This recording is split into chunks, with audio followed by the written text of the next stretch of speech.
On va essayer de mieux comprendre les structures mathématiques derrière un nombre relatif.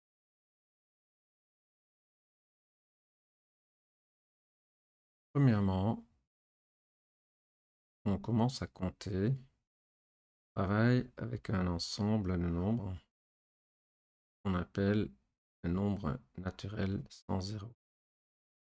C'est-à-dire, quand on compte des vaches dans le pré, on compte 1, 2, 3, 4, etc. Cet ensemble de nombres, on note n0. Après, on apprend qu'il y a aussi un nombre qui correspond au fait qu'il peut y avoir 0 vache dans le pré. Alors, on rajoute 0 à notre ensemble de nombres. Et on a l'ensemble 0, 1, 2, 3.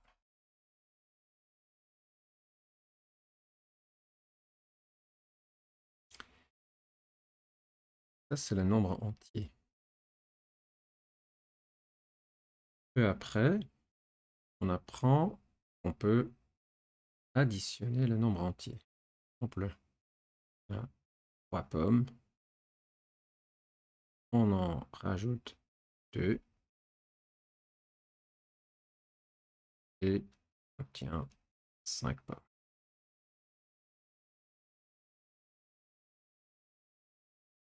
Donc, plus une opération sur les nombres naturels. Si on commence avec un nombre naturel, un deuxième nombre,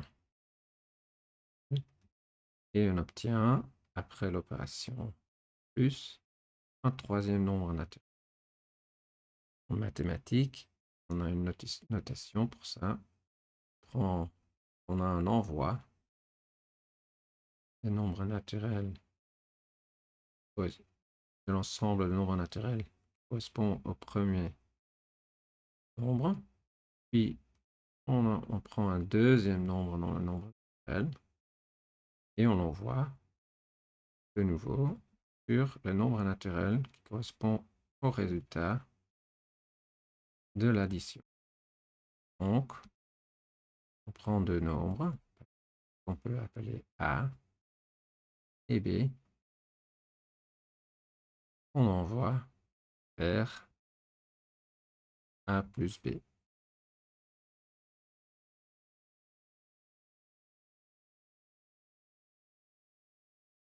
Un ensemble avec une opération comme ça,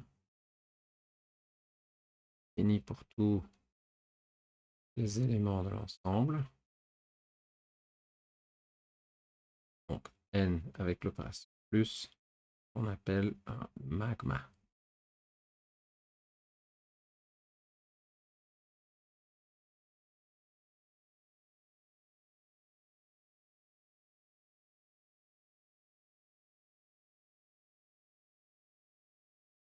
Maintenant, cette opération satisfait une propriété spécifique. Quand on prend un nombre et on additionne avec un 2, puis avec un 3, c'est égal à la somme du premier nombre avec la somme des deux derniers. Là, on peut écrire que la somme est juste A, B. Et c'est très intuitif. Si on met deux pommes ensemble, puis on rajoute 3, puis 4, ou dans un autre sens, le nombre de pommes total qu'on aura reste la même. Cette propriété s'appelle l'associativité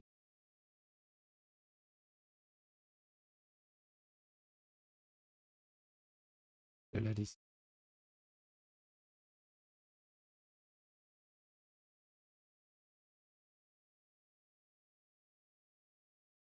Un magma qui a en plus l'associativité s'appelle un demi-groupe.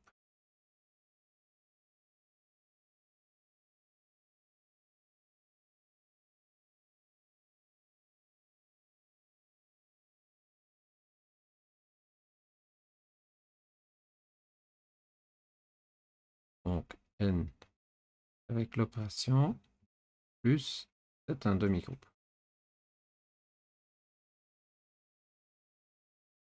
Mais dans le nombre naturel, on a une propriété encore de plus.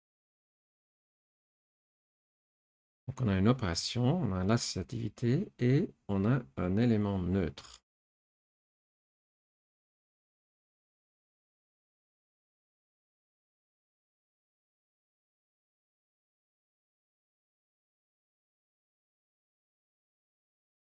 Cet élément neutre, c'est 0. Et cet élément a la propriété suivante, 0 plus n'importe quel nombre égale au nombre lui-même et égal au nombre plus 0. C'est-à-dire, si on rajoute 0 pommes, le nombre de pommes reste le même.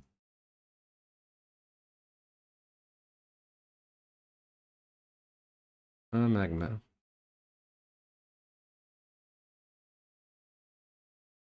associatif et avec un élément neutre,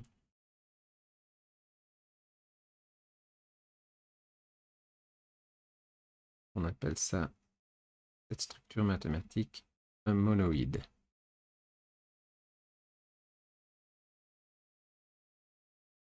Donc, n avec l'opération plus est un monoïde.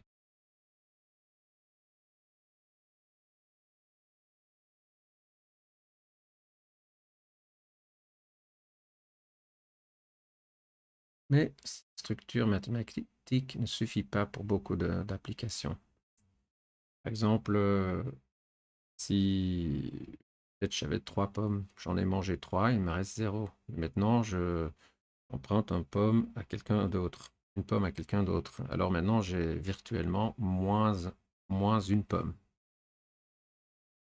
Donc, dans des situations, par exemple, où on a des dettes,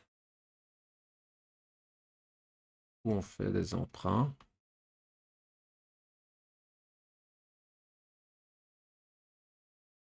alors on voudrait utiliser des nombres négatifs.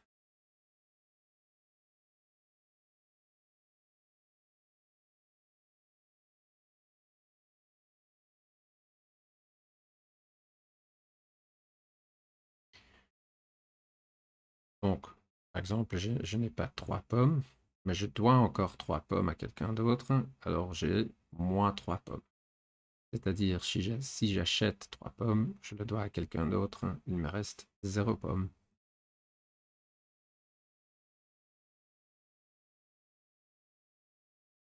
Une autre raison pour introduire d'autres nombres, c'est de se demander la question. Par exemple, si je pose la question 3 plus quelque chose égale 4, alors qu'est-ce que c'est quelque chose? Chose est le nombre 1. Mais si je demande la question 3 plus quelque chose égale à 2, alors qu'est-ce que je dois mettre pour quelque chose? Bah, quelque chose, je dois en fait mettre un nombre qui n'est pas dans le nombre naturel. Je dois mettre le nombre moins 1. Donc il faut observer que dans la question, on a utilisé seulement des nombres relatifs, pardon, seulement des nombres naturels, et la réponse à la question est quand même un nombre relatif. Donc on peut poser des questions dans les nombres naturels qui n'ont pas de réponse dans les nombres naturels. C'est pour ça qu'on va introduire un ensemble de nombres qui est plus grand que le nombre naturel. Pouvoir répondre à plus de questions. Cette collection de nombres, c'est les nombres entiers. Moins 3, 2, 1, 1, 2, 3. Donc cet ensemble avec l'addition est une structure mathématique plus riche qui permet de répondre à plus de questions. Par exemple, la question suivante. Si j'ai un nombre A, est-ce que j'ai toujours un inverse du nombre A qui est tel que si je l'additionne avec A, dans n'importe quel ordre, alors je trouve l'élément neutre 0. Est-ce qu'il y a un nombre comme ça? Ah oui. Par exemple, 3 plus moins 3 égale 3 plus 3. En fait, je peux définir les nombres négatifs comme étant l'inverse des nombres positifs. Donc, chaque élément dans le nombre entier a un inverse pour l'opération plus, pour l'addition. Ça, ce n'était pas le cas dans les nombres naturels. Donc, on a une structure mathématique plus riche qui dit que tout élément, maintenant, dans les nombres entiers, a un inverse. On peut aussi se demander, donc on a déjà vu que par exemple, moins 3 est l'inverse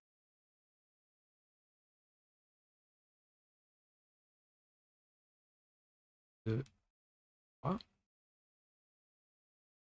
On peut aussi se demander quel est l'inverse de moins 3. On pourrait dire, ah, pour rajouter un moins, c'est vrai, moins 3 est en effet l'inverse de moins 3. Mais on a déjà l'équation qu'on a vue un peu plus haut, qui est que 3 plus moins 3 égale 0, égale moins 3 plus 3. Donc, c'est clair aussi que l'inverse de moins 3, c'est aussi 3. Donc, on conclut que 3 aussi est l'inverse de moins 3. Et donc, 3 égale moins 3. Le raisonnement se généralise et on peut dire que A, n'importe quel nombre entier, est moins de moins A. Donc l'inverse, c'est le nombre lui-même.